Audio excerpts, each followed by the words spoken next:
Chers téléspectateurs, chères téléspectatrices, bien-aimés en Christ, nous sommes très réjouis de nous retrouver pour cette troisième édition de La Voix de la Saison. Nous osons croire que les précédentes éditions ont été une bénédiction pour plus d'un parmi vous et nous voulons faire confiance à Dieu qui va nous conduire pendant cette troisième étape, pendant laquelle des enseignements seront dispensés relativement à l'éducation. Nous croyons bien que ces enseignements vont nous permettre d'être éclairés, vont défier plus d'un et nous permettre de prendre des grandes décisions relativement à nos vies. Nous allons rester à l'écoute des enseignements qui seront dispensés tout à l'heure, mais nous demandons à la chorale de pouvoir nous conduire pendant un moment dans la présence de Dieu, dans la louange. Donc installez-vous, soyez à l'aise au devant de vos petits écrans. Nous demandons au Seigneur de vous bénir. Amen. Voilà.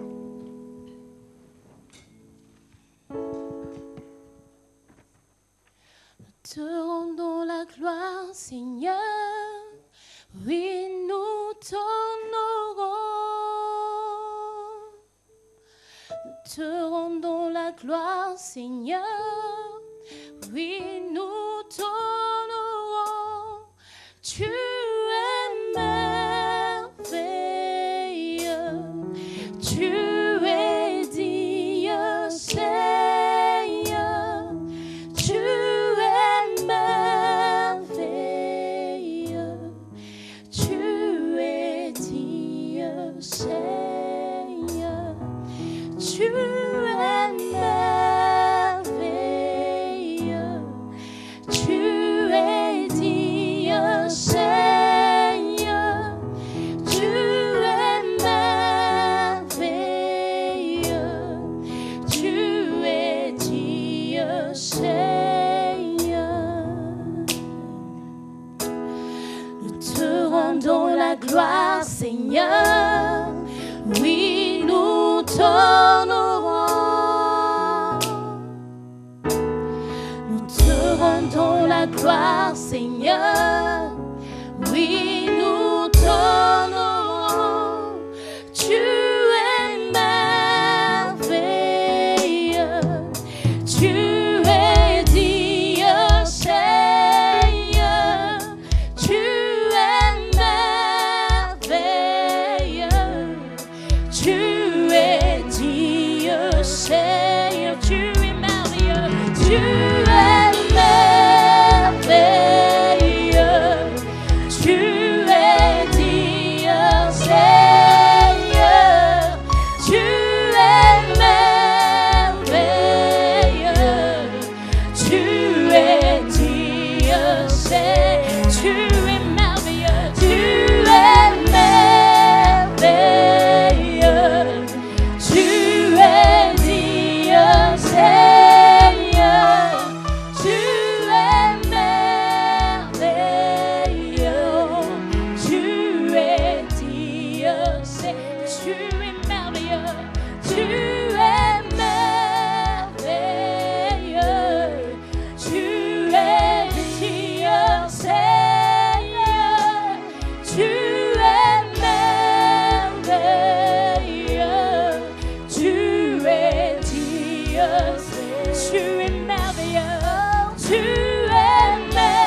glorieux, glorieux, excellent, excellent, glorieux, glorieux, merveilleux, merveilleux, oh merveilleux, merveilleux, oh merveilleux, merveilleux, glorieux, glorieux, excellent, excellent, excellent, excellent, excellent, excellent, excellent,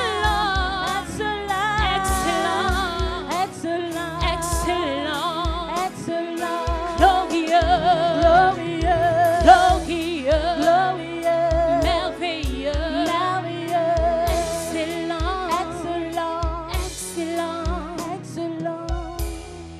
Tu es merveilleux, tu es Dieu, Seigneur, tu es merveilleux, tu es Dieu, Seigneur, tu es merveilleux, tu es Dieu, Seigneur, tu es merveilleux, tu es Dieu, Seigneur.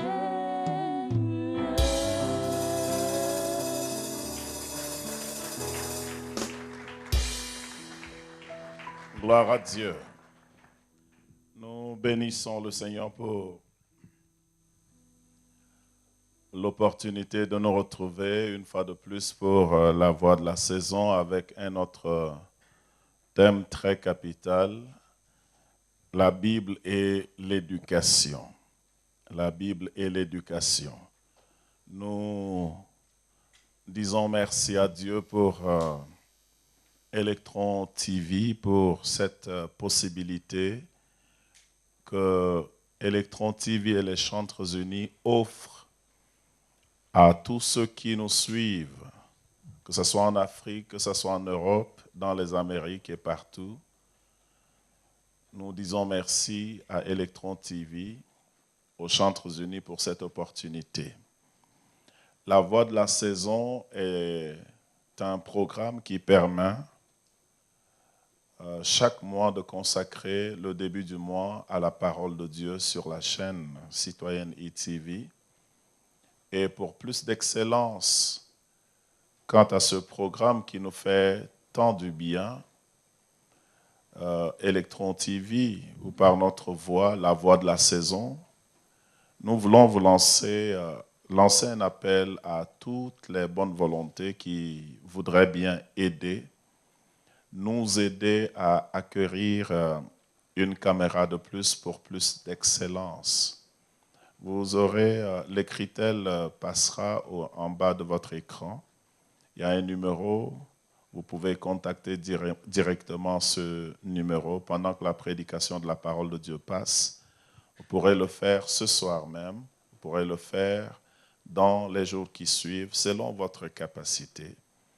Nous vous invitons à participer activement, dynamiquement, à la diffusion de la parole de Dieu en nous aidant à acheter cette caméra pour nous permettre plus d'excellence. Que le Seigneur nous bénisse. Nous allons prier le Seigneur. Notre Père, nous voulons te dire merci pour ta grâce. Merci pour tes bienfaits. Nous nous remettons entre tes mains pour ces temps d'enseignement. Que ta paix et ta grâce soient avec nous, au nom de Jésus-Christ. Amen. Alors, nous allons parler de la Bible et de l'éducation aujourd'hui. Ensuite, les jours qui arrivent, nous verrons le suivi de nos enfants à l'école. Nous allons aussi considérer d'autres aspects tels que le choix des filières. Le choix des filières qui vient, n'est-ce pas, compléter le suivi éducatif de nos enfants, le suivi scolaire de nos enfants. Nous allons aussi parler de l'influence des TIC, des TIC, donc les technologies de l'information et de la communication. Quel est leur effet sur la scolarité ou le progrès de nos enfants?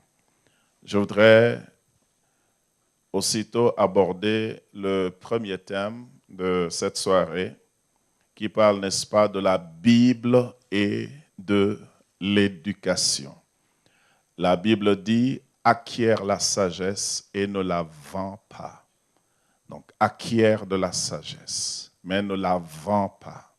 Donc, il est préférable de dépenser de l'argent pour de la sagesse, mais pas dépenser, je ne sais pas si l'opposé n'est pas toléré. Acquiert la sagesse et ne la vends pas. L'éducation. Je voudrais d'abord lire un texte que vous connaissez très bien dans le livre de Proverbes au chapitre 22, le verset 6. Proverbes 22, verset 6.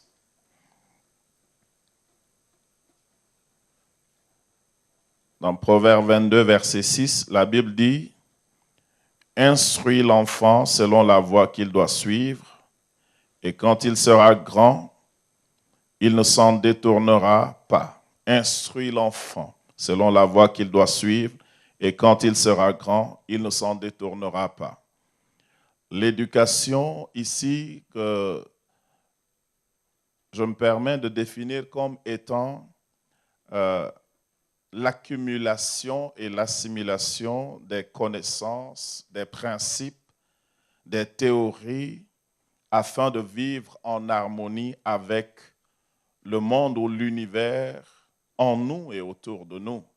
Donc, l'éducation nous permet de vivre en harmonie avec le monde autour de nous et nous permet de vivre en paix d'abord avec nous et en paix avec nous-mêmes et en paix avec le monde autour de nous. Il y a un certain nombre de choses que nous ne savions pas humains. Il y a des choses, nous expérimentons des choses dans la vie et parfois nous ne comprenons pas pourquoi nous expérimentons telle chose. Nous expérimentons des émotions, des sentiments dans la vie et par moments, nous ne savons pas est-ce que les autres ont aussi le partage de cette expérience, de ces émotions. Parfois, le fait même de haïr ou d'aimer devient quelque chose de très, très difficile à comprendre dans nos propres vies. Quand nous aimons, parfois, nous nous retrouvons, n'est-ce pas, dans des situations ou dans de l'émoi. Nous ne parvenons pas à définir exactement nos émotions et parfois, nous avons honte de nous-mêmes quand nous éprouvons un certain nombre de sentiments.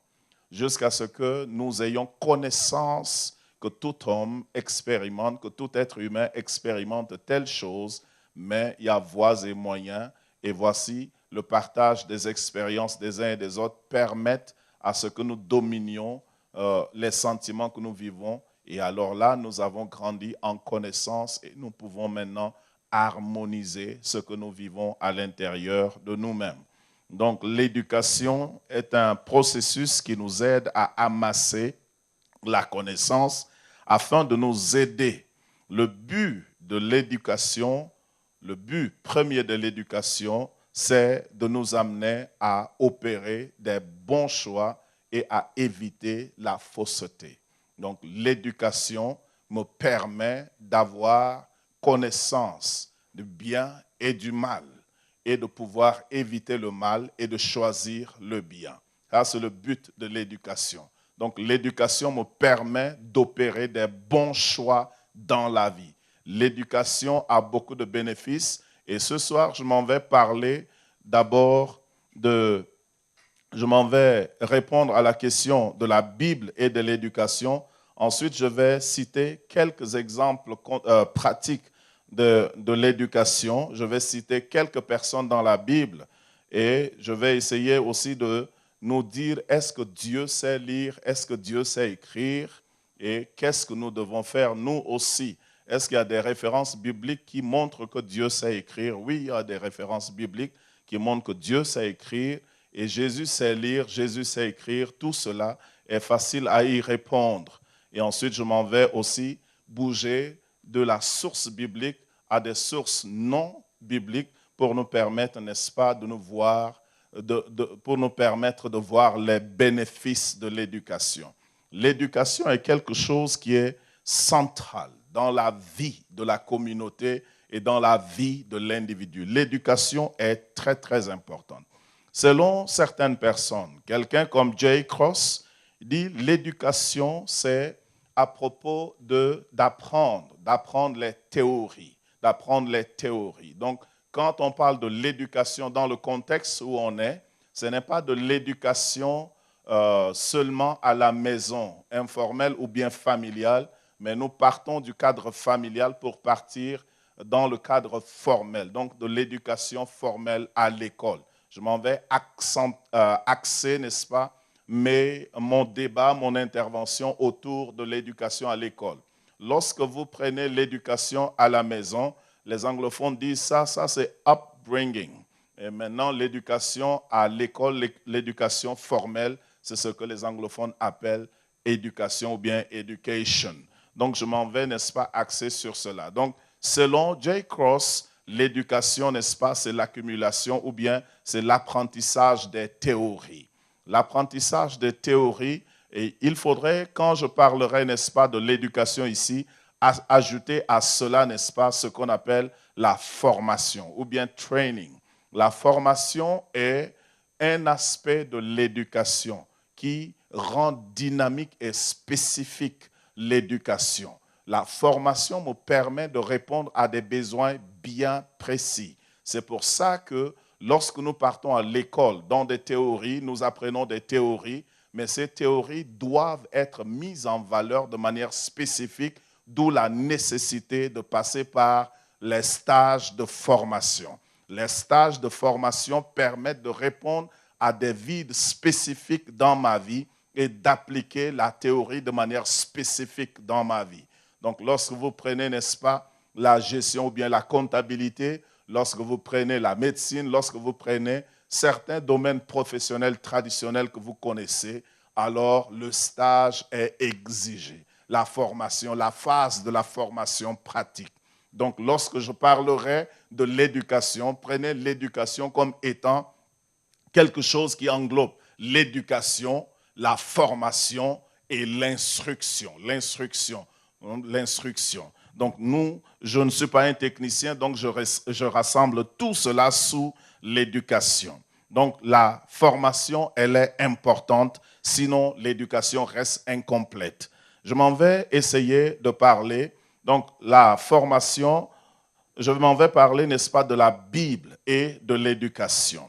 La Bible et de l'éducation. Lorsque quelqu'un me demande de parler de la Bible et de l'éducation, alors je suis en train de voir, est-ce que la personne cherche, c'est une quête de savoir, est-ce que la Bible est pour l'éducation ou bien contre l'éducation? Est-ce que la Bible et l'éducation s'opposent? Lorsque j'ai commencé dans la chrétienté, j'ai souvent rencontré le fait que l'évangile qui m'avait été présenté avait souvent été présenté comme étant pratiquement opposé à l'éducation formelle ou bien à un haut niveau d'éducation formelle.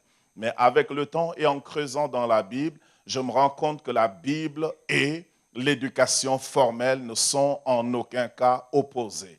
Et demain, je m'en vais relever certains points de l'éducation formelle qui doivent être questionnés, pas peut-être remis en cause en tant que tels, mais questionnés pour qu'on essaye de revoir dans les systèmes éducatifs, parce qu'il y a un sous-thème qui arrive demain, quel curriculum pour nos enfants et pour quelle relève. Donc, quel curriculum à l'école? Qu'est-ce qu'il faut enseigner comme table de matière ou bien contenu éducatif? Le système, tout ce qui est mis en place, qu'est-ce qu'il faut pour nos enfants et pour une relève? Quelle sorte de relève dans nos vies? Donc, dans l'éducation et la Bible, je réponds de manière bien précise. La Bible ou bien Dieu n'est pas du tout contre l'éducation. Dieu est plutôt en faveur de l'éducation, en faveur de l'acquisition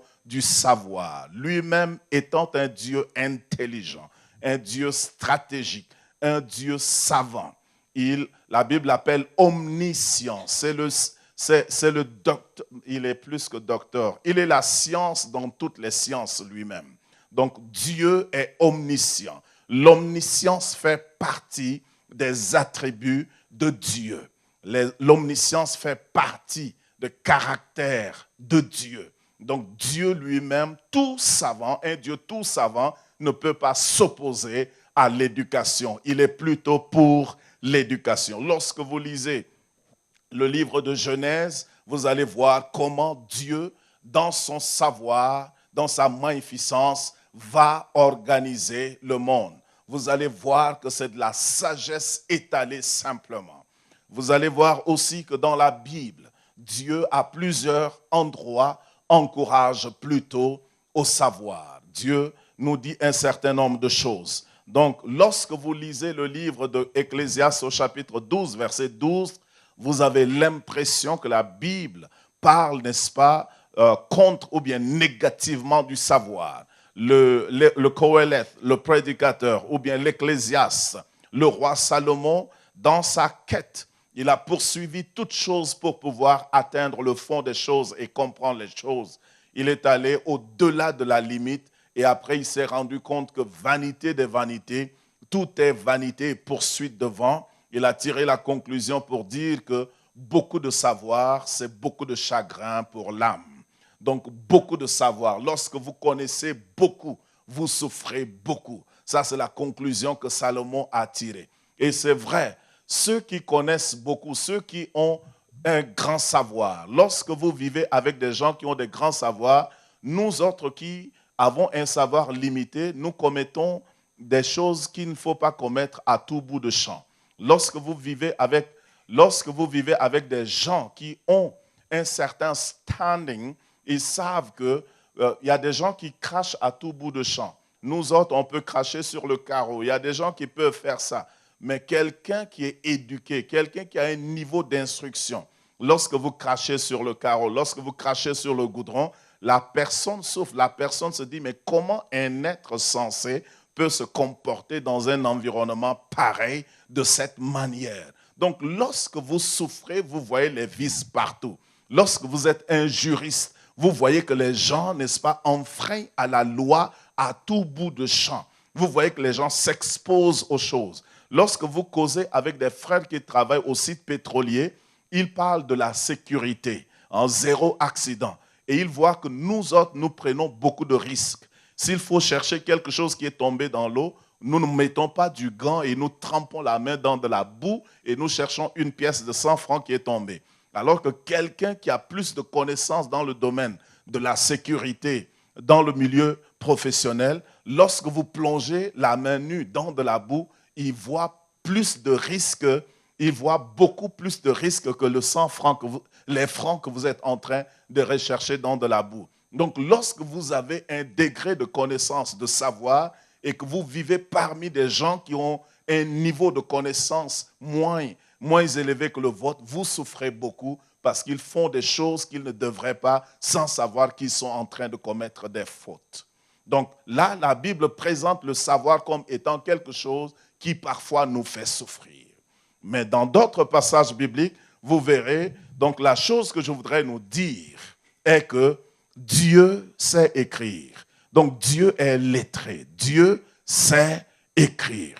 Notez Exode chapitre 31, verset 18. La Bible dit que Dieu lui-même, Dieu est un juriste. Dieu opère dans tous les domaines. Mais dans cet Exode-là, ou bien lorsque vous lisez Exode chapitre 20, vous verrez que Dieu opère, ou bien vous lirez, n'est-ce pas, Deutéronome au chapitre 5, vous verrez Dieu qui établit, Dieu qui résume. Prenez ce que Dieu a écrit, c'est pratiquement le résumé de tous les codes civils, en 10 lois, en 10 commandements. Donc la Bible dit, Dieu a transmis les 10 commandements à Moïse, écrits sur les tablettes des doigts de Dieu. Donc Dieu a écrit les 10 commandements lui-même sur des tablettes. Vous avez l'idée des tablettes, n'est-ce pas? Donc Moïse avait 2 tablettes, Samson et peut-être je ne sais. Donc Dieu avait 2 tablettes Dans un premier temps, c'était lui-même qui a taillé les tablettes qu'il avait, fabriquées de lui.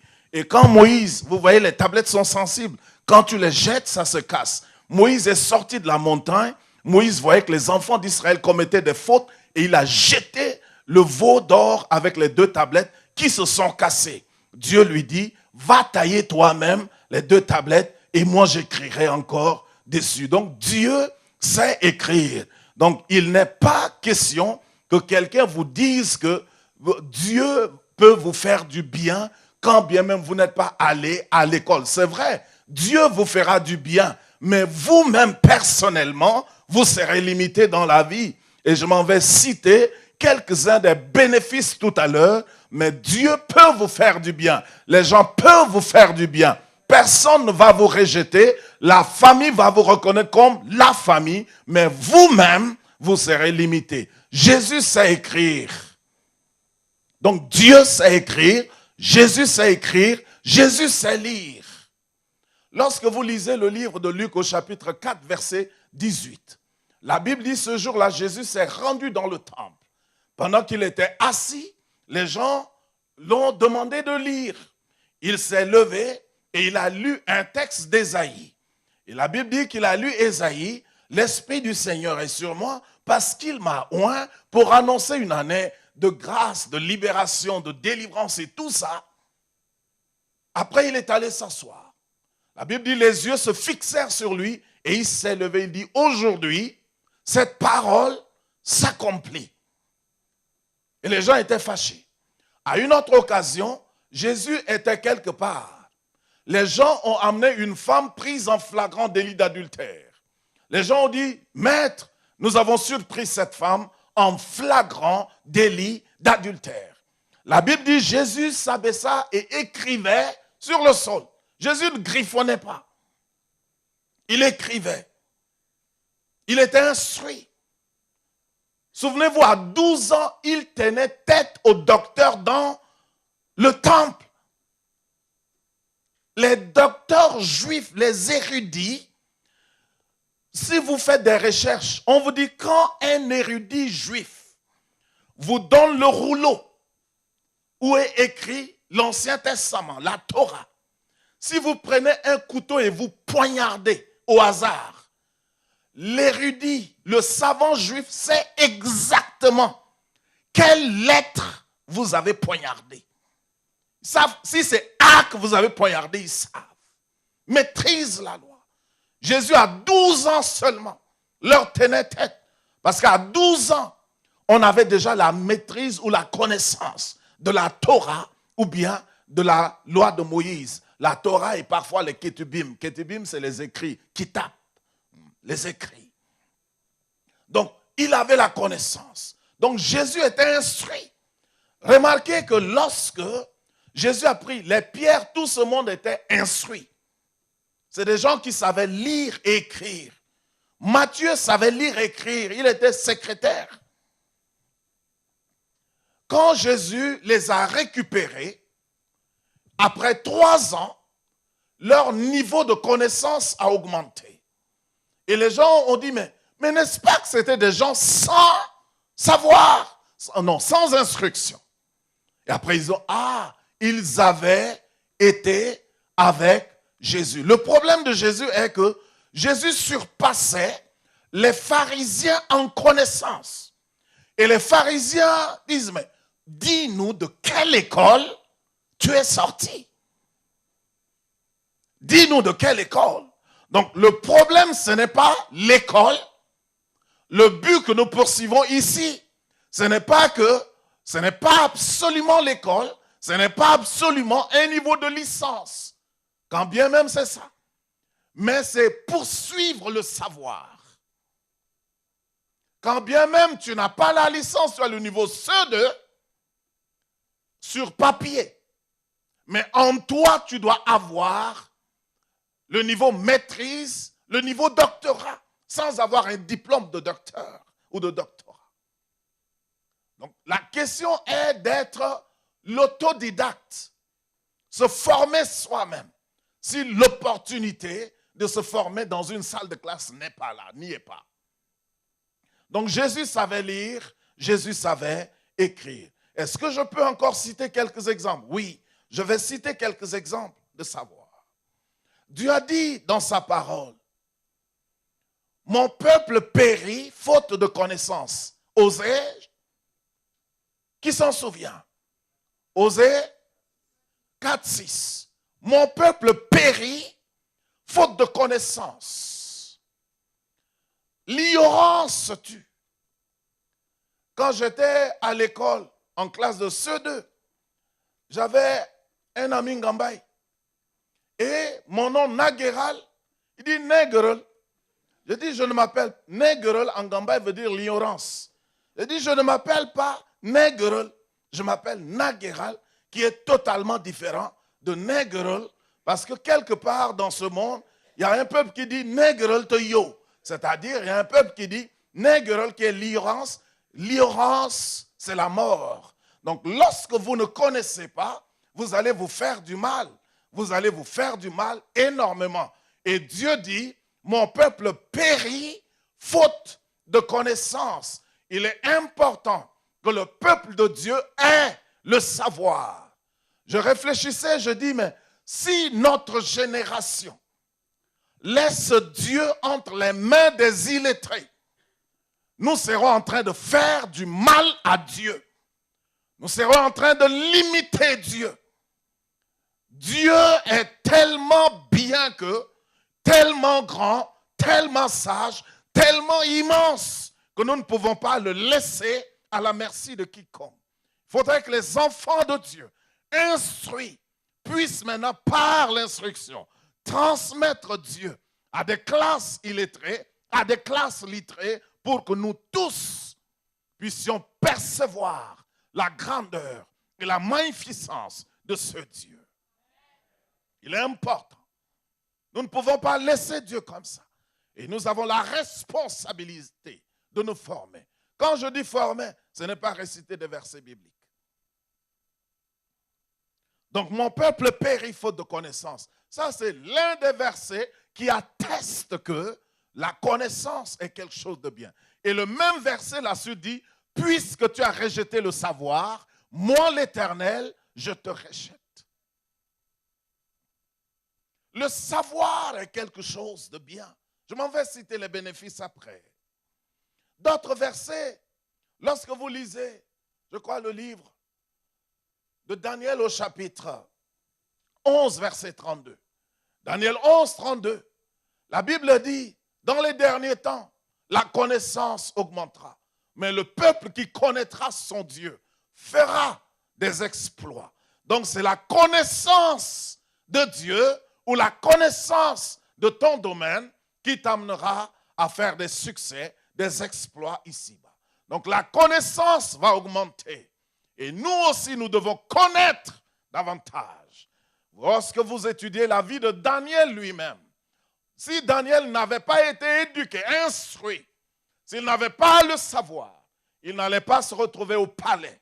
Parce que le roi dit, choisissez-moi des jeunes gens instruits dans la loi de leur Dieu, instruits dans la loi de leur communauté, capables de se tenir dans la cour royale. Pourquoi? Parce que dans la cour royale, nous recevons les émissaires, nous recevons des gens qui viennent de partout. Il faut que ce soit des jeunes gens instruits, éduqués, bien formés, capables d'interagir avec nos homologues qui arrivent d'ailleurs, qui ne vont pas nous frustrer quand les autres arrivent par des comportements mal ordonnés. Donc, il est important, le savoir est quelque chose de nécessaire. Lorsque nous lisons, par exemple, Jean chapitre 8, le verset 30, 32, 31, 32, 33. Jésus était en débat avec les Juifs. Et Jésus disait quelque chose d'important. Il dit, vous connaîtrez la vérité et la vérité vous affranchira, vous rendra libre. Martin Luther King, en interprétant ce texte, a dit que la liberté est le bonus que nous dérivons du fait d'avoir connu la vérité. Lorsque tu connais quelque chose, tu tires profit de la chose. Donc, c'est lorsque tu connais la vérité que la vérité te rendra libre. Donc lorsque tu connais, lorsque tu es éduqué, formé, instruit en quelque chose, alors le bénéfice sera là. Lorsque nous voyons par exemple dans la Bible, je peux citer d'autres exemples dans la Bible. Dans la Bible, comme je l'ai dit tout à l'heure, vous voyez que Paul était instruit. Moïse était instruit. Moïse était tellement instruit. Lorsque vous lisez Actes chapitre 7, le verset 22, la Bible dit Moïse fut instruit dans toute la science égyptienne. Dans toute la science. Dans d'autres versions, c'est dit dans tous les arts égyptiens. Donc, un de mes profs a dit, Moïse a été instruit dans les arts, y compris l'esprit de Kumkum. C'est-à-dire, Moïse a fait même les arts martiaux. Quand il a fait Ya, il a déjà tué l'Égyptien, il a enfui sous le sable. C'est parce qu'il a fait les arts martiaux. Il ne lui a pas fallu beaucoup de temps pour se débarrasser de cet Égyptien.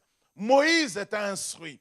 Et lorsque les gens étudient qui est-ce qui aurait écrit la Torah, tout compte fait, Dieu ne pouvait pas confier l'écriture, la consignation de sa loi à quelqu'un qui n'était pas instruit. Les autres étaient des esclaves. Moïse, Dieu l'a préparé et Dieu l'a amené chez Pharaon, là où il pourra recevoir l'éducation adéquate pour pouvoir faire sa volonté. Donc Dieu a choisi Moïse stratégiquement parce que c'est lui qui est capable de transcrire les lois. Moïse n'était pas seulement un juriste, Moïse était un architecte. Parce que lorsque vous lisez le temple et la construction du temple, Dieu a fait une projection vidéo sur la montagne. Et Dieu lui dit, garde-toi de reproduire exactement, fais attention, reproduis exactement comme tu as vu sur la montagne. Il est architecte, il est quoi? Il est topographe, il est carte quoi? Il est tout ce que vous voulez. Donc Moïse avait cette instruction, il était instruit dans tout. En Égypte, on construit les pyramides. Et lorsque vous prenez, je crois que très peu d'architectes peuvent bien peut-être expliquer le phénomène des pyramides. Donc Moïse était instruit dans toutes ces choses. Lorsque vous voyez, donc c'est Moïse qui a donné des instructions pour le temple parce qu'il a vu une projection et c'est resté dans sa tête et il doit venir maintenant reproduire et expliquer à Israël. Vous voyez, donc Moïse était instruit. Et lorsque vous le voyez politiquement, l'organisation du peuple d'Israël, l'organisation du peuple d'Israël était magnifique. Un commentateur a dit que lorsqu'on étudie le mouvement d'Israël dans le désert, vous voyez que les lignes étaient sur 80 mètres. Donc, des lignes, donc première ligne, deuxième ligne, étalées sur 80 mètres. Et la queue était à 100 mètres et la queue était à 80 mètres. Imaginez la tête de peloton ici en N'Djamena et la queue est à Lumian. Mais sans téléphone, sans communication, sans des moyens de communication que nous avons aujourd'hui, Moïse, quand Dieu lui dit arrêtez, il doit passer la communication ici à Lumian en un rien de temps pour que le peuple ne se bouscule pas. Quand il faut aller d'ici Lumian, il donne des instructions.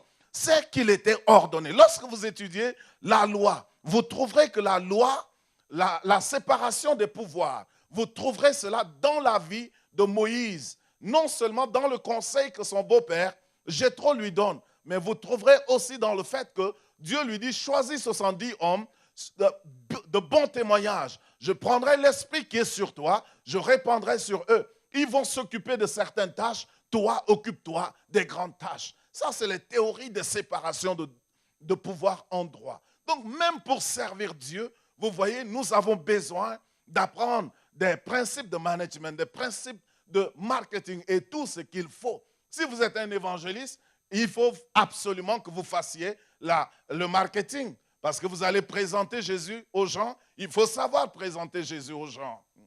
Donc, l'éducation est importante. Ceux qui ont étaient instruits ont servi Dieu plus que les autres. Un de mes enseignants dit, ce qu'un homme non instruit peut faire, un homme instruit peut mieux le faire. Ce qu'un homme non instruit peut faire, un homme instruit peut mieux le faire. Pierre et les autres étaient oints, mais leur niveau d'éducation, bien qu'ils soient instruits, leur niveau d'éducation n'égalait en rien le niveau d'éducation de Paul.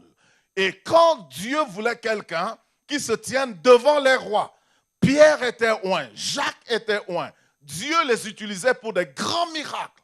Et maintenant, Dieu veut véhiculer sa parole par ceux-là à un niveau élevé. Dieu est allé choisir Paul. Paul dit, j'ai été fait apôtre comme à l'avorton. Alors Dieu l'a choisi, Dieu dit, tu me représenteras devant les rois, devant les dignitaires.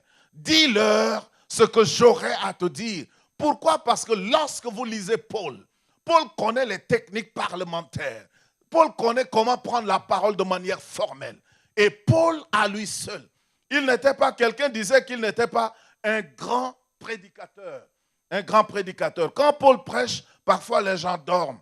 Vous trouvez dans le livre des Actes, il était en train de prêcher, comme certains dorment ce soir. Donc, Paul était en train de prêcher.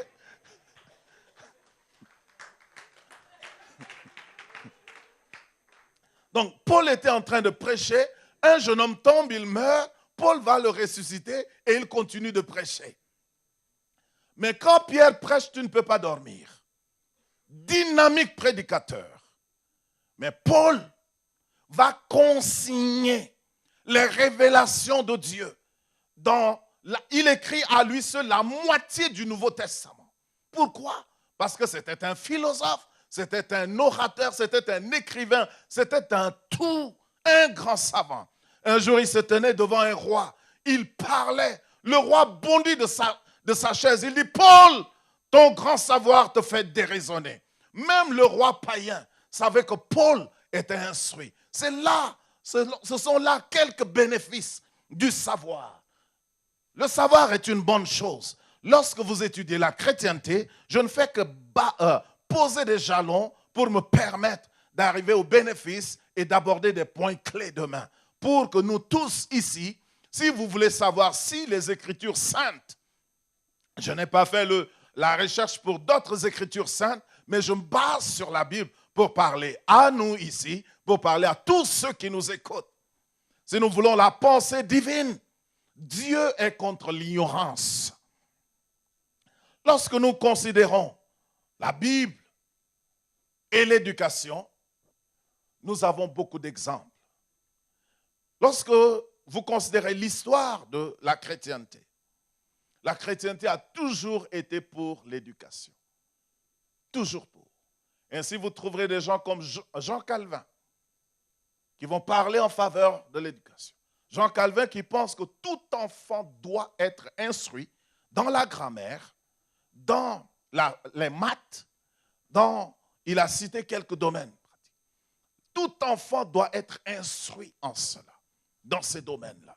Donc, il a été l'avocat de l'éducation. Lorsque vous prenez Martin Luther et les autres, et je m'en vais citer quelques universités chrétiennes qui aujourd'hui ont un grand nom. Des universités d'abord religieuses. Tout le monde rêve à aller à Harvard. Ça, c'est une université chrétienne. Yale, université chrétienne. Princeton, ça c'est l'école de Williams et les autres, les petits-fils d'Élisabeth. Vous avez Oxford, vous avez Cambridge. Tout ça, ce sont des universités chrétiennes. Et je ne sais pas pourquoi les chrétiens d'aujourd'hui pensent que le Saint-Esprit est là et puis nous n'avons pas besoin. Le Saint-Esprit va nous instruire tout. Ce n'est pas vrai. Donc, la chrétienté encourage le savoir, la connaissance est un must, est un devoir. La théologie elle-même a été appelée la reine des sciences. La reine des sciences. Si tu es théologien, tu es assez équipé dans beaucoup de domaines. Dans beaucoup de domaines. En terminale, je racontais que je n'aimais pas les mathématiques. Quand je suis devenu pasteur, je suis allé dans une école de théologie, je pensais que Dieu m'avait délivré. Quand j'arrive là-bas, maths, physique, SVT, toutes ces choses-là sont revenues. Les meilleures matières, les matières qui sont revenues et que j'ai aimées, la littérature africaine, et puis ainsi de suite. Et il faut aussi voir l'Iliade et Homère et tout ça. Il fallait voir ces choses-là. Mais moi, mes bêtes noires étaient les matières scientifiques. Donc, la théologie même quand tu veux devenir pasteur ou bien théologien, tu dois avoir du savoir dans à peu près tous les domaines. Donc, il n'y a pas d'excuse. Il n'y a pas d'excuse. Autant te concentrer sur l'école. Laissez-moi partager avec nous quelques bénéfices de l'éducation que j'ai tirés des sources qui ne sont pas bibliques, qui sont des sources séculières pour nous permettre. Parce que lorsque nous restons trop longtemps dans la Bible, vous dites le pasteur nous endort avec la Bible, nous voulons la réalité. Allons dans la réalité. Quelques bénéfices de l'éducation. Il est dit que dans les années 80, les gens avaient survécu sans éducation. Mais qu'aujourd'hui, le scénario est très différent. Il y en a qui disent, mais nos mamans, là, est-ce qu'elles étaient instruites? Est-ce qu'elles allaient à l'école d'abord? Elles ont pris soin de nous. Les choses ont changé. On dit que le stylo et les crayons sont plus forts que les armes et les couteaux. La bravoure n'est plus dans les armes ou bien avoir un couteau au coude. Quand j'étais petit, il ne se passait pas, s'il se passait un jour sans que les gens se battent, notre journée n'était pas complète. Il fallait voir les gens se battre d'abord. Nous-mêmes, quand on jouait au football, on joue pour gagner, mais personne ne doit gagner l'autre. Si vous nous gagnez, bagarre à la fin. Si nous vous gagnons, bagarre à la fin. C'était le monde des muscles. Mais aujourd'hui, même en 1 an, 2 ans, il est difficile de voir les gens se boxer dans la rue. Entre-temps, les gens prenaient le pouvoir pour des coups de poing. Mais aujourd'hui, tu prends le pouvoir pour le coup de poing, tu ne boxeras personne avec toute ta vie. Autant utiliser cet argent-là pour acheter cahiers, livres et stylos. Donc, la guerre a changé de champ. Ce n'est plus comme avant. Tout comme être homme aujourd'hui, c'est différent.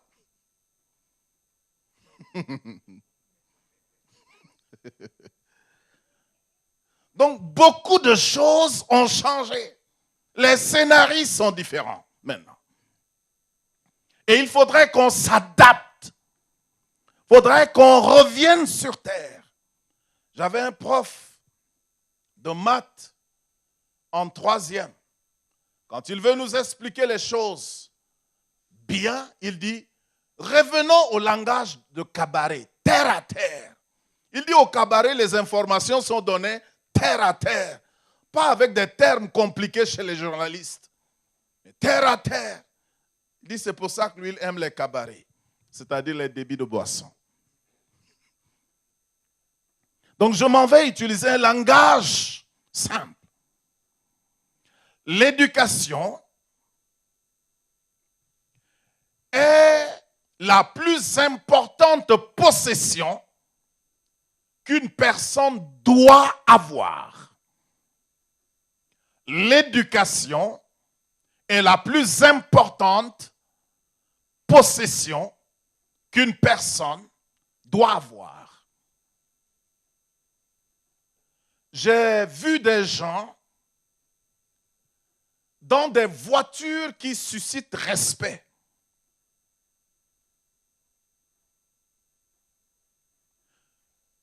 Mais ceux qui sont au volant ne peuvent même pas s'arrêter à un feu rouge. Ça discrédite le respect premier qu'on aurait donné. Donc, si quelqu'un a des grandes possessions mais non instruites, un technicien dit donc, l'éducation est la possession la plus importante qu'une personne doit posséder.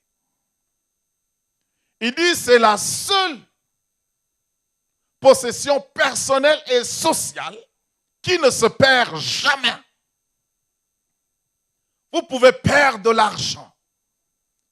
Vous pouvez perdre un poste de travail. Mais si vous avez l'éducation, l'instruction, la formation en vous, vous avez quelque chose que vous ne perdrez jamais.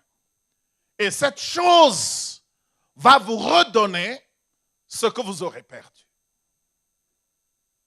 Donc, un homme instruit, quand tu le vois, un homme éduqué, quand tu le vois, ne t'inquiète pas trop pour lui. Il est éduqué, instruit, formé. On dit que l'éducation ouvre des fenêtres, des écluses d'opportunités. Quand tu n'es pas très éduqué, quand tu n'es pas allé à l'école,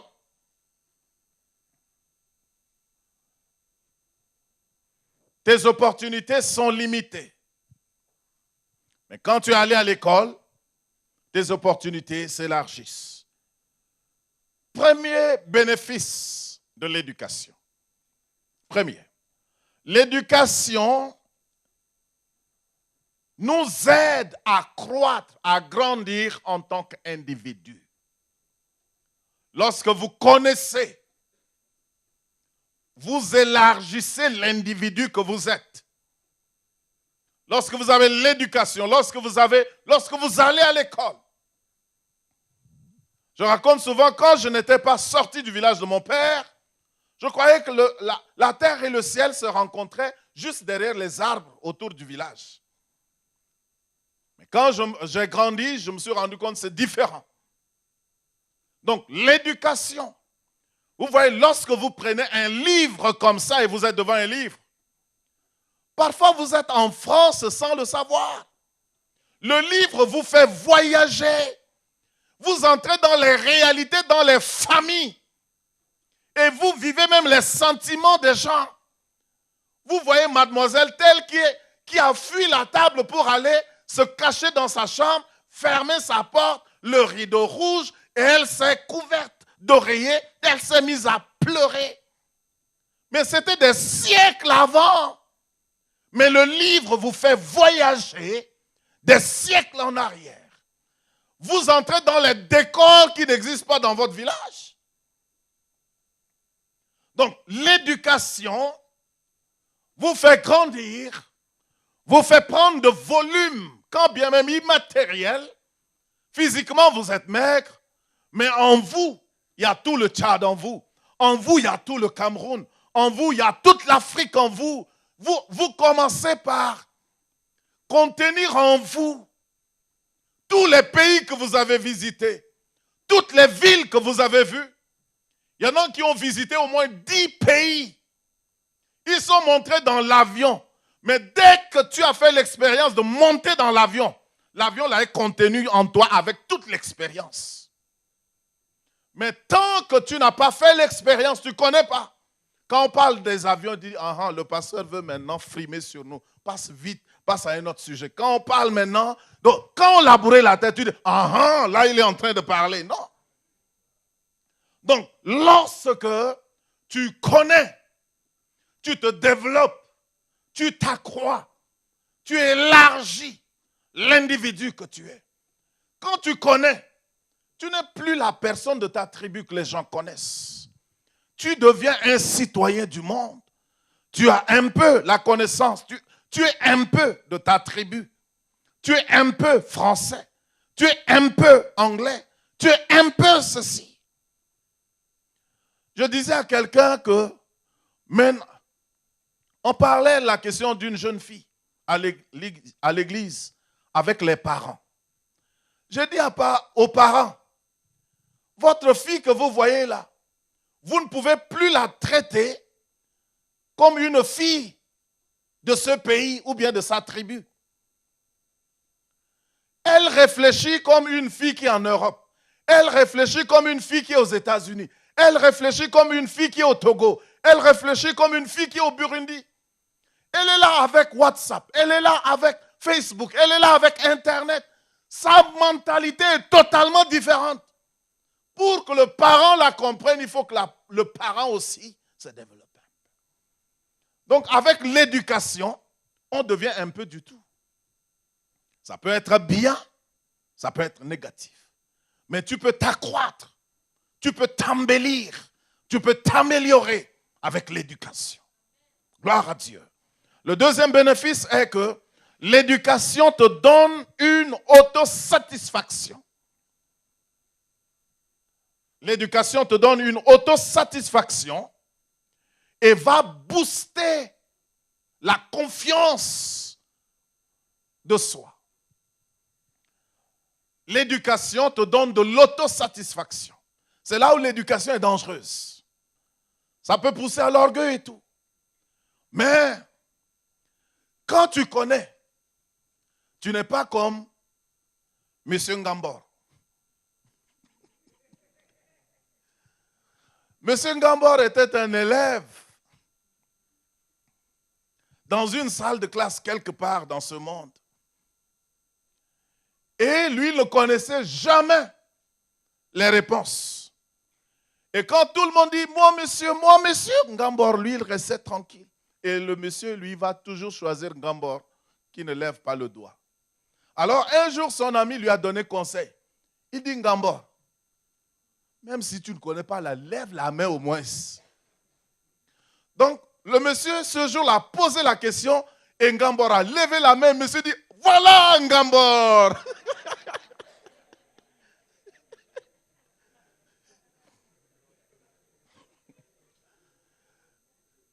Le monsieur dit, mais Ngambor, viens me montrer I au tableau. Et Ngambor est venu. Ngambor est resté. Ngambor dit, I num di beram yambeye.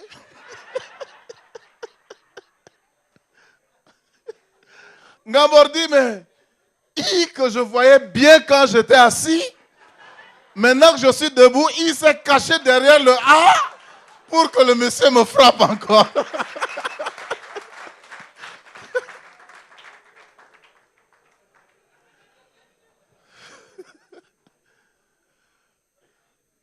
Donc, mais contrairement à M. Ngambor, vous remarquerez dans votre passé que quand un enseignant pose une question et que vous levez la main ou bien que tout le monde est bloqué et que vous donnez la bonne réponse, mais ce jour-là, vous pouvez même avoir une femme ce jour-là si vous voulez, si vous n'êtes pas quelqu'un de sérieux. Vous sortez de la salle de classe, le jour, c'est vous le super-héros de la classe. Et vous, pourquoi je dis ça? Les femmes sont faibles devant les super-héros. Je m'excuse. Hein? C'est vrai, n'est-ce pas? Donc, quand vous parvenez à donner une bonne réponse, là, ça bâtit quelque chose en vous. Il y a une autosatisfaction. Ah, je suis quand même la fille. Donc, quand tu connais, il y a quelque chose que la connaissance vous donne que l'argent ne vous donne pas. Connaître, je pense, c'est plus puissant que avoir des possessions matérielles et financières. Et on dit que ça vous donne, n'est-ce pas, une self-confidence, donc une confiance en toi-même. Lorsque vous avez confiance en vous, vous ne faites plus les choses avec hésitation. Lorsqu'il y a hésitation et complexe, c'est parce que vous n'avez pas confiance en vous. Et lorsque vous faites quelque chose avec hésitation, quand vous avez peur de mal faire, vous faites toujours mal.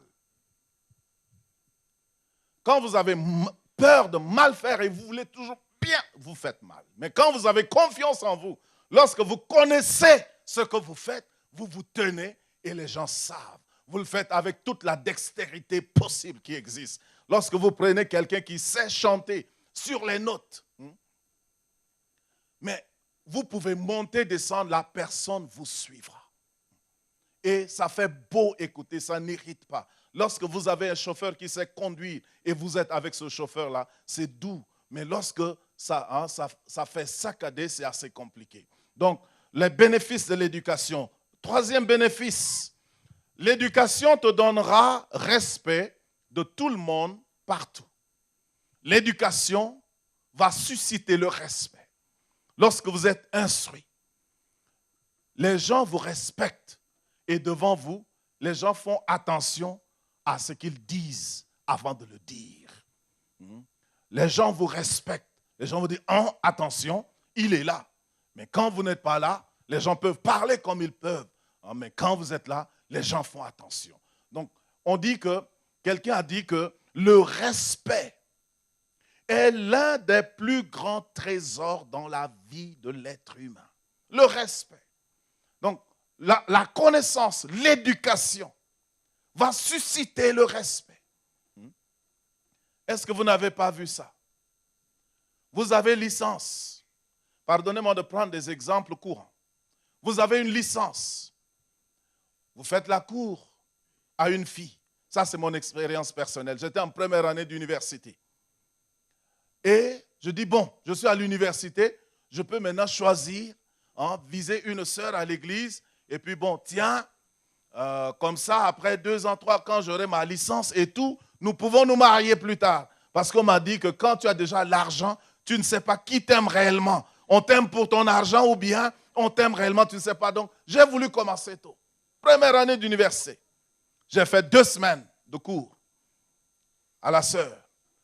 3e semaine, un licencié qui travaille s'est présenté. En me raccompagnant, on m'a remercié. J'étais parti.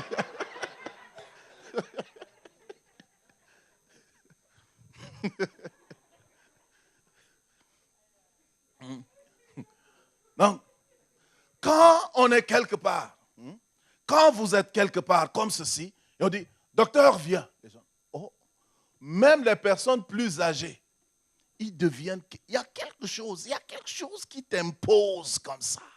Le reste, l'éducation te donne, la Bible dit même que l'instruction, n'est-ce pas, éclaire le visage d'un homme. Gloire soit rendue à Dieu. Donc, 4e bénéfice, l'éducation change les habitudes. L'éducation change les habitudes. Quelqu'un dit, ne pense pas que l'éducation à l'école change seulement ton cerveau, ta matière grise. Non. Ça change tes habitudes. Et ça, vous le connaissez. Je n'ai pas besoin, n'est-ce pas, d'y commenter. Vous voyez, parfois, les gens, quand ils connaissent beaucoup, ils deviennent bizarres. Ils deviennent bizarres, pourquoi? C'est nous qui les voyons bizarres. C'est nous qui les voyons bizarres. Parce qu'ils sont dans une sphère qui nous dépasse. Comme ça, les gens disent, les philosophes, ils sont comme un peu... C'est comme si quelqu'un a frappé avec marteau quelque part. Quelque chose à disjoncter. Mais l'éducation change les comportements. L'éducation change. Donc ça dépend, n'est-ce pas, de quelle source tu puises ton éducation. Mais l'éducation, d'une manière générale, change. Je peux prendre un exemple banal dans le cadre, n'est-ce pas, de vivre ensemble. Nous nous influençons. Je suis quelqu'un qui a le don de saluer. Je peux te saluer en sortant, saluer en revenant. Et quelqu'un de mon pays, chez nous, on se serre les mains. Maintenant, j'ai vécu quelques années parmi des gens qui parfois ne se saluent pas.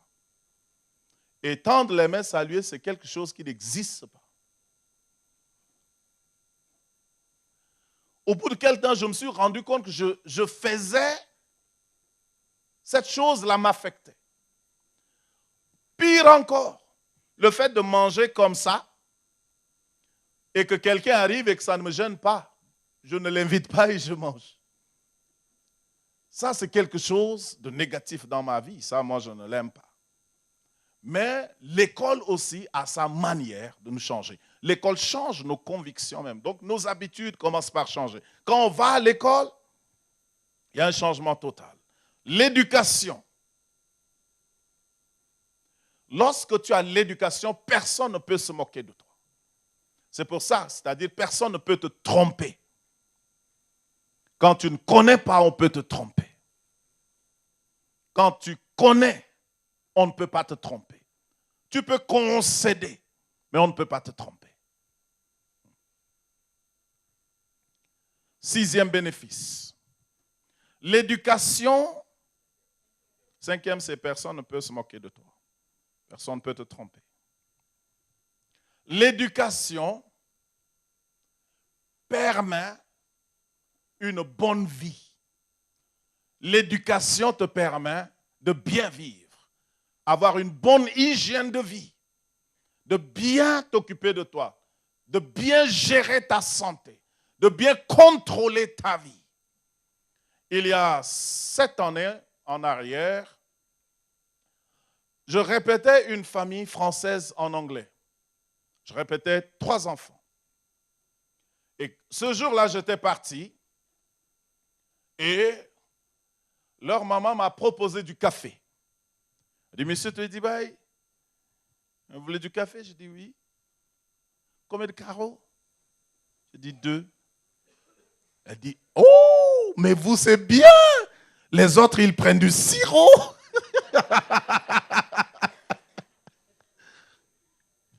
Vous voyez ce qui s'est passé? À l'époque, je prenais au moins 4 carreaux dans ma tasse café. Au moins 4 pour une tasse de café. À l'époque. Mais comme je sais que les blancs ne prennent pas beaucoup de carreaux, pour ne pas me ridiculiser, je lui ai dit 2 carreaux. Donc c'était pour que je ne me ridiculise pas que j'ai dit 2 carreaux à l'époque. Mais aujourd'hui, moi-même, pour ma propre santé, je prends 1 carreau. Vous voyez, non? Donc, maintenant, avec un peu de recherche sur ma santé, un peu de connaissance, un peu de l'éducation, 7 ans après, je ne fais plus pour ne pas être ridiculisé, mais je le fais pour ma santé, pour être en bonne santé. Donc, ça, c'est ce que l'éducation peut faire. Quand tu es instruit, quand tu es éduqué. Vous voyez, quand j'étais, même jusqu'à aujourd'hui, ça se véhicule. Dans ma tribu, on dit, la saleté ne tue pas quelqu'un de cette tribu. Donc les gens mangent ce qui est sale. Les gens mangent les mains sales. Il dit, mais les gens de cette tribu-là, la saleté ne les tue pas. Pourtant, quand on meurt de microbes, on dit que c'est un sorcier qui nous a fait ça. Donc, quand tu sais, tu peux mieux prendre le contrôle de ta vie. Donc, tu peux mieux vivre. Et vivre longtemps n'est pas contre la volonté de Dieu. C'est vrai. Comme je le disais le dimanche, quand Dieu ne veut pas que tu ailles chez lui, là, il ne faut pas forcer. Dieu ne veut pas des visiteurs inopinés, qui l'importunent comme ça. Donc, certains d'entre nous, nous devons encore vivre longtemps. Donc, ayons une hygiène de vie qui nous permette de vivre longtemps. Nous avons beaucoup à donner. Nous avons beaucoup d'expérience. Nous avons beaucoup de savoir. Nous avons une mentalité qu'il faut transmettre. Il ne faut pas mourir vite. Et ça, c'est l'éducation qui nous permet. C'est pour ça qu'un jour, à l'église, j'ai permis à un médecin de nous parler de l'hygiène de vie. Et j'ai demandé à un architecte ce jour-là de nous dire dans quelle sorte de maison vivre et avoir la bonne santé. Parce que la connaissance, l'éducation te permet de bénéficier de beaucoup de choses. Vous voyez, certaines de nos maisons là vont nous rendre malades. Vous avez entendu les gens dire, mais c'est une maladie qui ne m'a jamais fait auparavant, qui ne m'est jamais arrivée. Je n'ai jamais souffert de ça avant. Pourquoi tu veux souffrir de ce dont tu as déjà souffert avant? Donc nous devons voir un certain nombre de choses. Donc, mais tout ça, c'est l'éducation. L'éducation. L'éducation je vais laisser un autre aspect de l'éducation. Donc, l'éducation nous permet d'avoir une bonne hygiène de vie, une vie en bonne santé. Quelqu'un a dit être en bonne santé, c'est de loin ne pas être malade. Il y en a qui ne sont pas malades, mais ils ne sont pas en bonne santé. L'éducation donne le pouvoir aux femmes. Je ne développe pas, on passe. 8e bénéfice. L'éducation t'aide à trouver de l'emploi partout. L'éducation t'aide à trouver de l'emploi partout. Même aux États-Unis où les visas sont difficiles, même en Europe où les visas sont difficiles, si tu gagnes un poste là-bas parce que tu as l'éducation, tu as la connaissance et que les gens ont besoin de toi, les gens vont se battre à ta place pour que tu aies le visa. Les gens vont payer le billet d'avion, faire des réservations à ta place. C'est intéressant de voyager et de voir certaines personnes. Quand nous, on s'aligne, eux, ils ne s'alignent pas. Ils viennent là, ils virent quelque part directement. Professeur tel, il va pour conférence, tel. Mais toi, tu es obligé de rester là. On te dit quand tu restes même comme ça longtemps, le sang ne circule pas bien. Ça, c'est biologie 3e ou SVT. Mais on attend longtemps. Mais ceux qui ont quelque chose, qui ont reçu l'instruction, le monde leur ouvre des portes. C'est pour ça que je dis toujours, dans cette génération, nous, quand on avait bac, nos papas étaient contents, leur nom retentissait à la radio. Et il y a des papas qui n'ont jamais entendu leur nom à la radio. Quand leur fils ou leur fille a eu le bac, mais c'est une fête à la maison. Mais maintenant, rares sont ceux qui célèbrent parce que la fille a eu le bac ou le fils a eu le bac. Même licence, là, ça passe inaperçu. Je dis toujours qu'aujourd'hui, si tu arrêtes au niveau licence, tu es limité et tu travailleras pour les gens. Tu gagneras les miettes que les gens laisseront.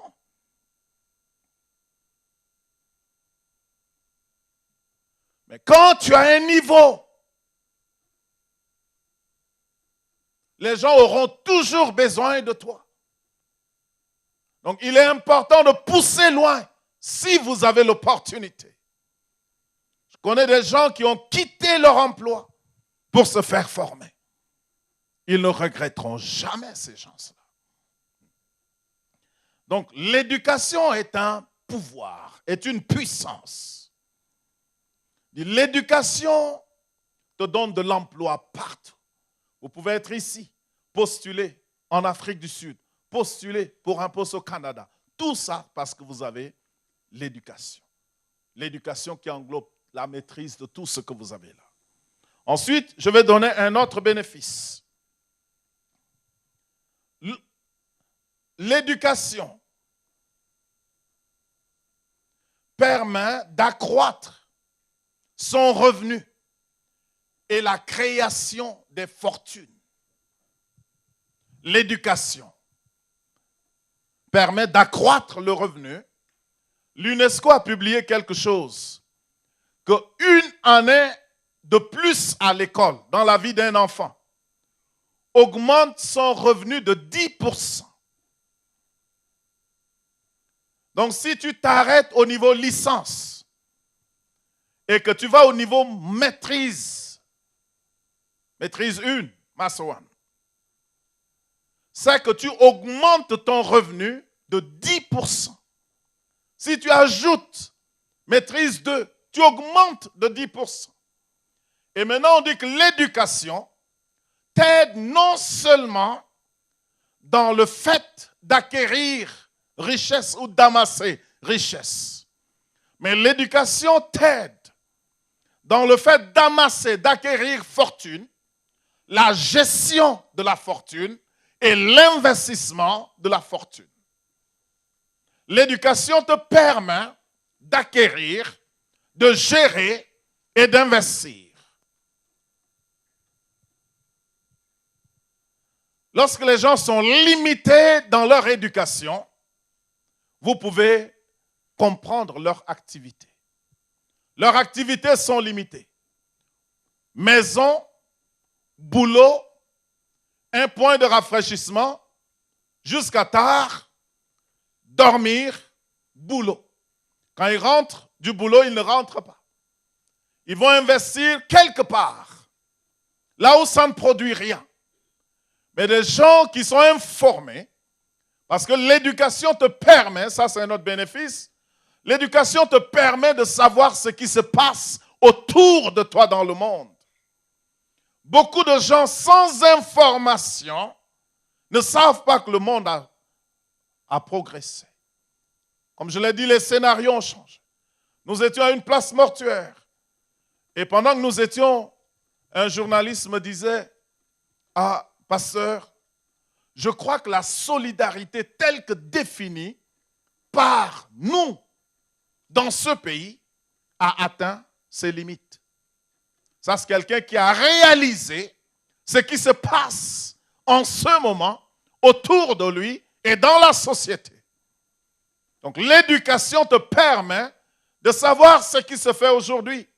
Et ça te permet d'acquérir, gérer et investir.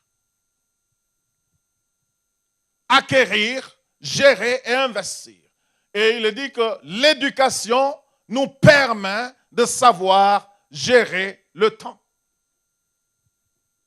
Quelqu'un a dit, le temps est la seule chose dans le domaine duquel Dieu est équitable avec tous.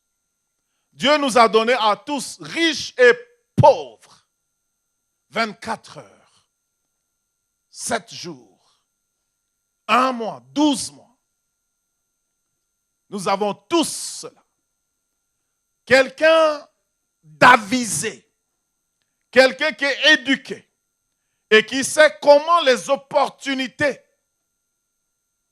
peuvent s'enfuir en un jour.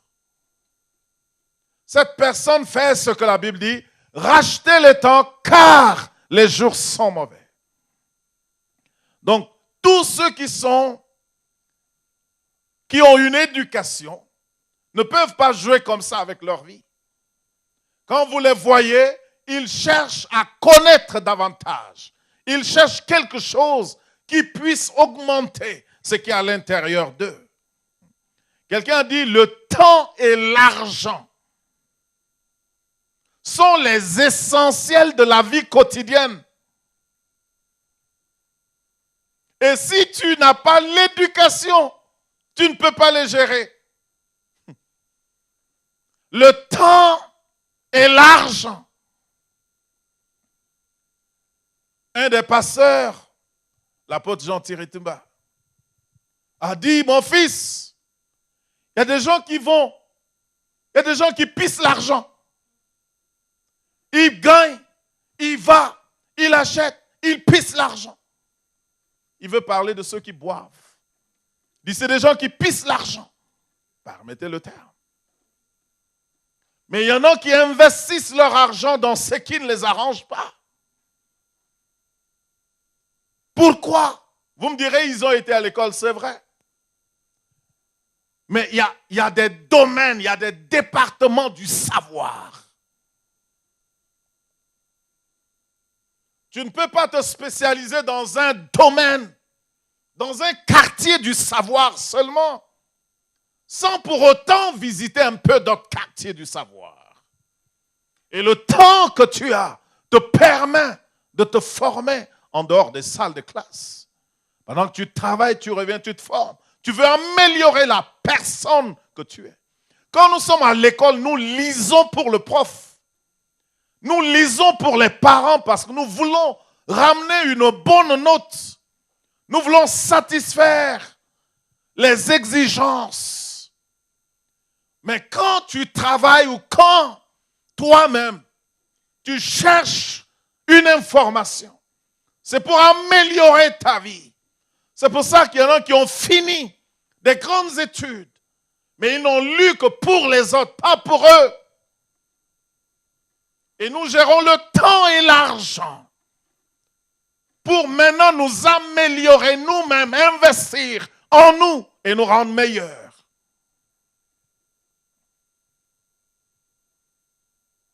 Donc l'éducation est vaste.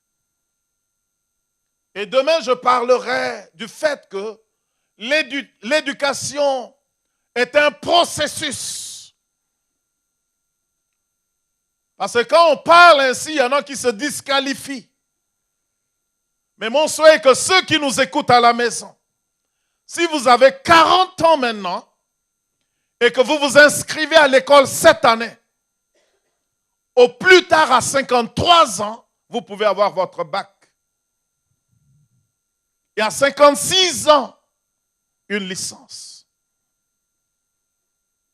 Donc c'est possible. L'éducation, l'autre bénéfice. L'éducation est la chose qui peut éliminer les inégalités.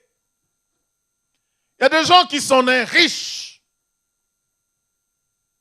Il y a des gens qui sont nés dans des bonnes familles. D'autres sont nés pauvres. Mais l'éducation peut élever le fils d'un pauvre. Peut soulever celui qui est pauvre de la poussière et le faire asseoir avec les grands et les nobles. Parce qu'on viendra vers lui pour ce qu'il a dans sa tête. L'éducation peut éliminer les inégalités. L'inégalité n'est pas dans la volonté de Dieu. Et si tu veux te faire une faveur, forme-toi. Les gens viendront à toi pour ce que tu es. Dernier bénéfice peut-être, si le temps nous permet. Le bénéfice de l'éducation, se faire des amis. Une analyse a indiqué qu'avant 1995, il n'y avait pas beaucoup d'exigences sur le choix de l'amitié. Un riche pouvait être ami à un pauvre, et ainsi de suite. Mais que depuis 2015, les réalités ont changé. Pour avoir des amis, il y a deux choses. Soit tu es riche, soit tu as une éducation. Donc depuis 2015, les tendances ont changé. Il y a des gens qui ne comprennent pas. Ils disent, mais celui-là, on a galéré ensemble. Aujourd'hui, il a réussi, il ne me voit pas. Les tendances ont changé. Est-ce que je dis que c'est la volonté de Dieu? Non, mais c'est la réalité sociale. Ton ami a percé. Ton ami discute maintenant avec un niveau, à son niveau.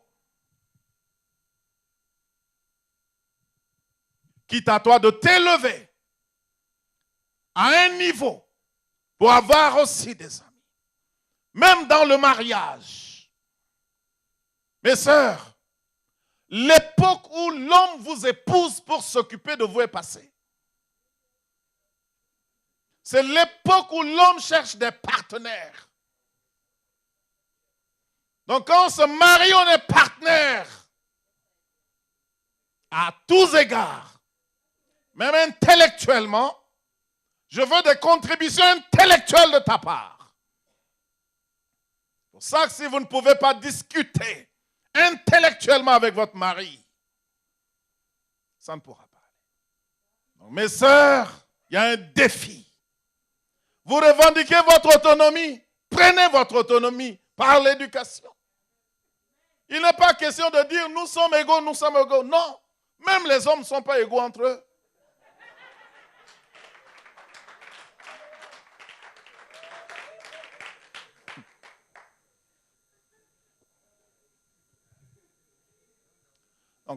l'éducation est importante. Et aujourd'hui, il y a la possibilité, avec l'éducation à distance, tout est possible aujourd'hui.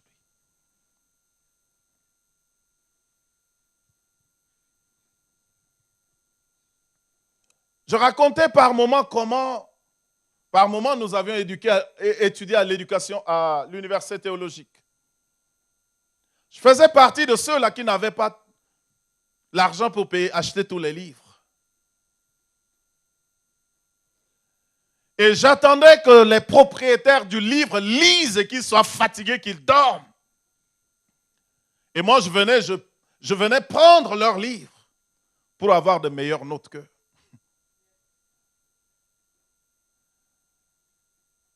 Et aujourd'hui, nous pouvons faire pareil.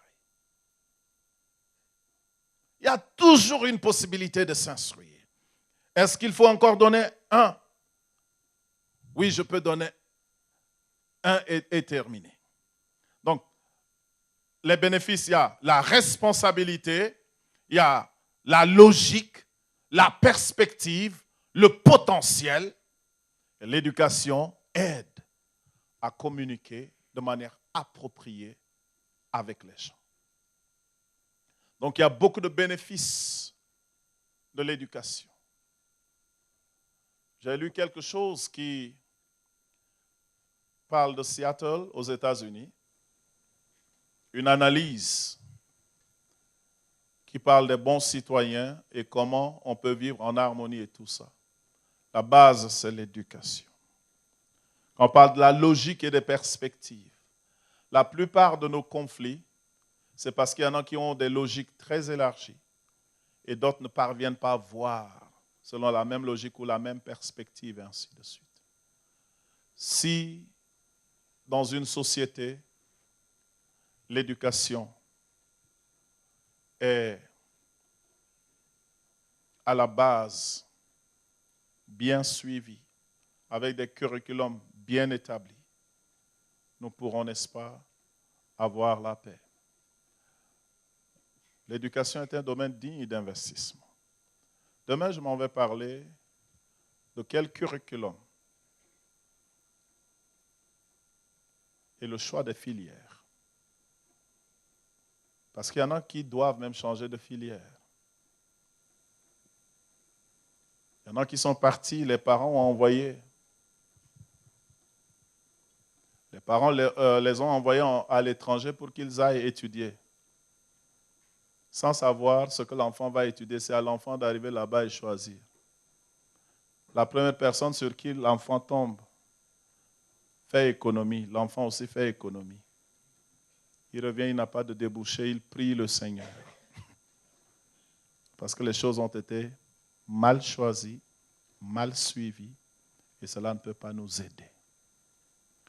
On va énumérer quelques matières, quelques détails qui nous causent de troubles dans la société aujourd'hui aussi. Le but de ce soir est de nous défier, de nous améliorer. Le premier point, l'éducation élargie qui je suis. Ça me rend meilleur, ça m'améliore. Ce n'est pas pour un salaire, mais pour m'améliorer moi-même. Nous allons prier le Seigneur. Nous allons nous tenir debout.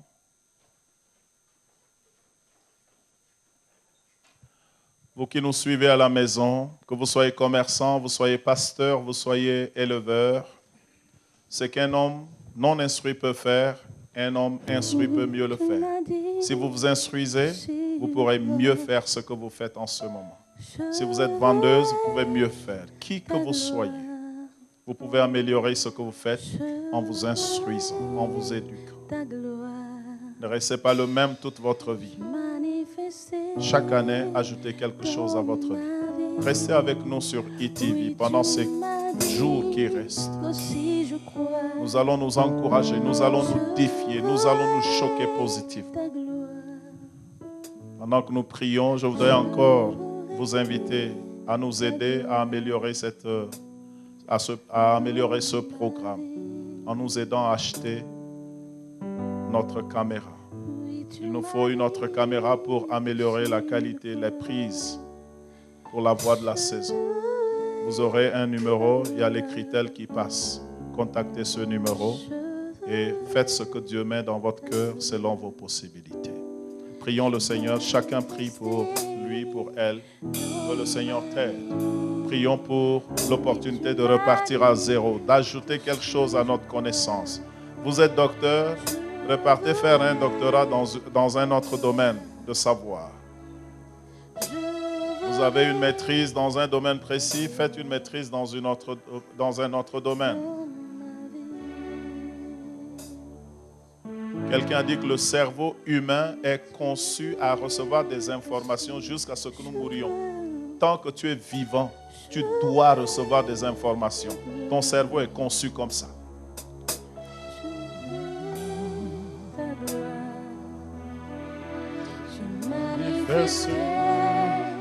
Prions le Seigneur, vous qui êtes à la maison. Messieurs, vous qui nous suivez. Je sais que vous avez un bon poste. Vous travaillez, vous gagnez bien votre vie. Mais je voudrais que vous vous améliorez encore. Parce que vous avez beaucoup à offrir à ce monde. L'éducation va agrandir et élargir qui vous êtes. Si vous êtes pasteur, vous pouvez mieux servir Dieu avec l'éducation. Je verrai ta gloire. Je verrai ta gloire. Je verrai ta gloire. Se manifester dans ma vie. Oui, tu m'as dit que si je crois, je verrai ta gloire. Je verrai ta gloire dans ma vie. Oh oui, tu m'as dit.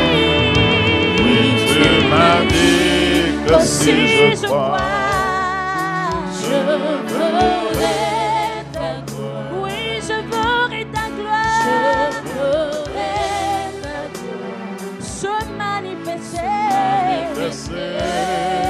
dans ma vie. Oui, tu m'as dit que si je crois, je verrai ta gloire. Oh, je verrai ta gloire dans ma vie. nous voulons, notre Père et notre Dieu, prier que tu graves ces paroles dans les cœurs. Donne-nous l'envie de lire, l'envie de chercher le savoir, la connaissance.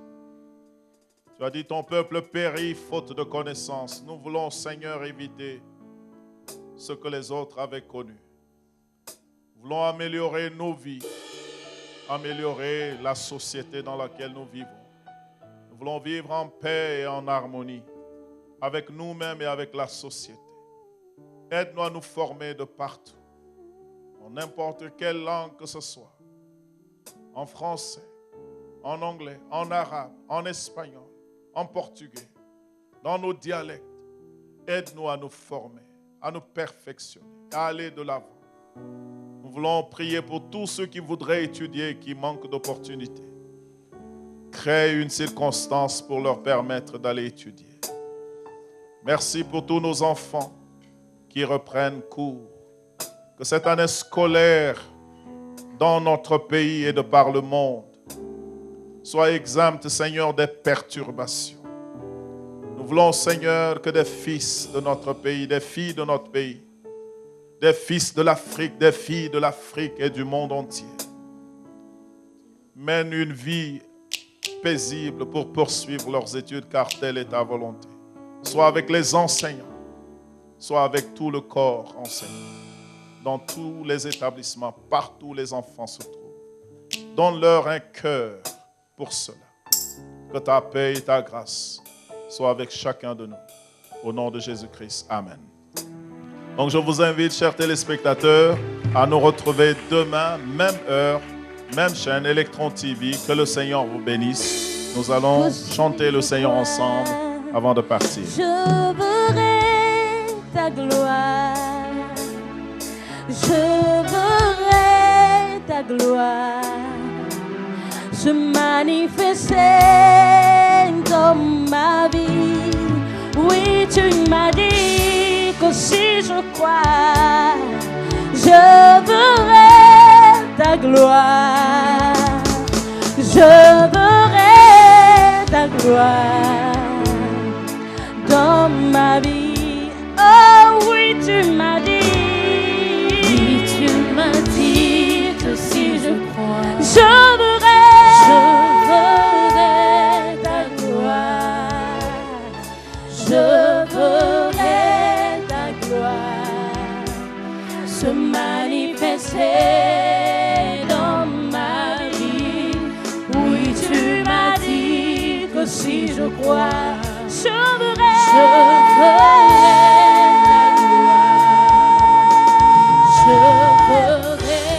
ta gloire se manifester dans ma vie.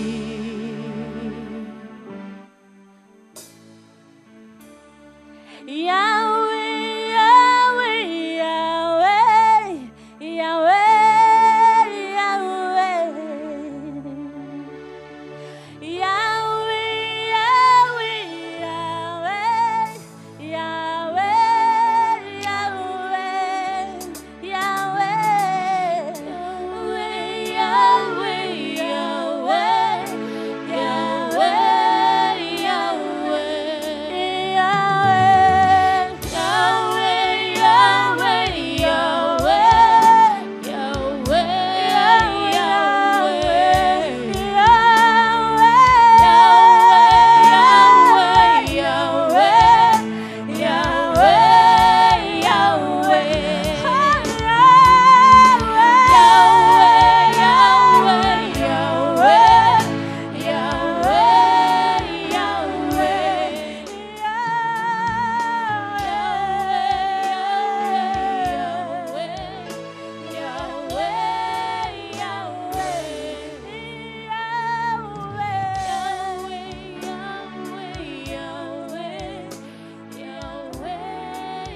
La Bible déclare, ils ont vaincu l'ennemi de nos âmes à cause du sang de l'agneau et de la parole de leur témoignage. Quand l'ennemi vient me séduire, quand il vient troubler mon âme, quand il vient la tentation, laissez-les par le sang précieux. Quand les soucis veulent m'envahir,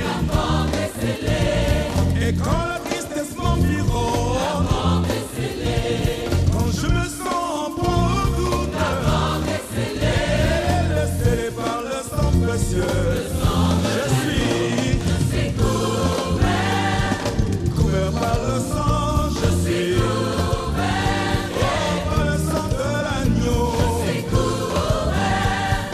Couvert par le sang, je suis couvert par le sang de l'agneau. Oh yeah. Quand l'ennemi vient m'attaquer, la porte est scellée. Quand il veut me décourager, la porte est scellée. Et quand la vie veut m'embrasser, la porte est scellée. Laissez-les par le sang précieux.